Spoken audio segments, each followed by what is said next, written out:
Sa lahat po ng ulam na nagawa ko, nayari mula sa mga affordable na gulay at dilatang sardinas tulad po nito. Kahit po dalasan nyo ang lutuing ito sa pamilya nyo, pagsalit-salitin nyo lang po ang gulay na ihalo nyo, pero ang pangunahang sangkapay ito, abot kayang sardinas, busog na busog pa rin po ang pamilya nyo. Eto na po, mag-enjoy po kayo.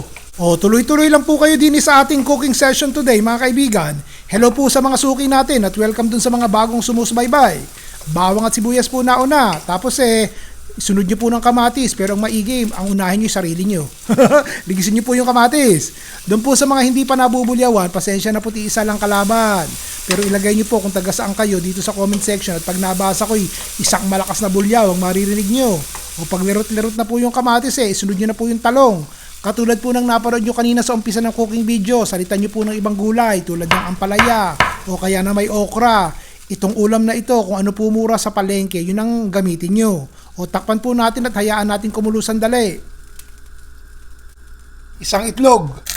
Batihin po natin sandali yan. Ito'y kalahating tasang tubig. Itong nakikita nyong harina, kalahating tasa po ng harina to. O sige, tunawin po natin yung ating harina.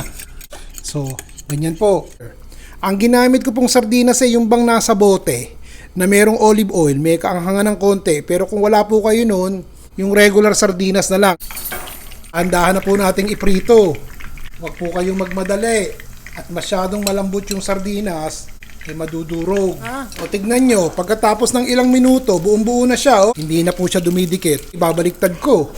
Ayan. Napakaganda. Mainam na to, ayos na po ito. Gagawin ko, tatanggalin ko ha. Ipapakita ko sa inyo, sandali lamang. Dudurog-durugin natin yan ng konti. Hindi ko na pakikita sa inyo, basta ganyan ang gagawin ko. Hiniwa-hiwa ko lang. Tostado na habang lumalamig, natutusta. Lalong nagiging crispy. Tignan nyo habang lumalamig lalong lumulutong. O tignan natin, 2 minuto na nakakaraan. Luto-luto na yung ating talong. Sasabawan ko na po 2 tasa ng tubig. Patisan nyo na po, bahala na kayo sa alat. 2 kutsarang patis. Konting paminta. Walang pilitan maglalagay po ako isang pampalasa. Nor cube. Labong.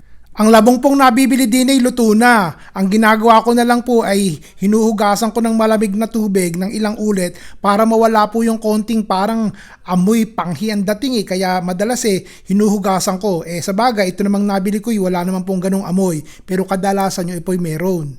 Piniga ko ng matindi para mawala po yung amoy. Kung may amoy man, wala naman Basta, luto na po yan.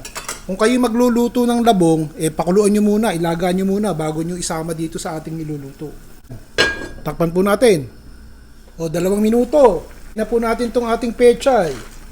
Kilalang kilala nyo na ako Laging sa huling parte ng pagluluto natin, laging may pechay. Takpan po natin.